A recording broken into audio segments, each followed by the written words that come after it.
మీకు October theory అంటే ఏందో తెలుసా?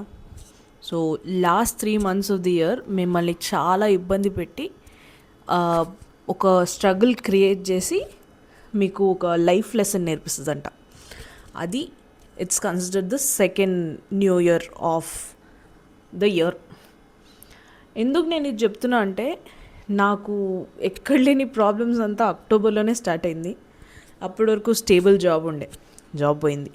ఫ్రీలాన్స్ క్లయింట్స్ అడిగి మరీ తెప్పించుకున్న నేను, ఆ ఫ్రీలాన్స్ వాళ్ళు డబ్బులు ఇవ్వడం మానేస్తున్నారు.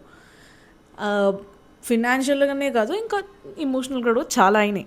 బట్ ఇంకా చెప్పాలంటే నాకు జాబ్ వచ్చింది, నెక్స్ట్ మంతే జాబ్ వచ్చింది. కానీ ఎంత దరిద్రం అంటే, ఆ ఆఫర్ లెటర్ ఇవ్వడానికి కూడా వాడు చాలా పీకులు ఆడుకున్నాడు. That never happened with me. So I think the October theory is a real thing.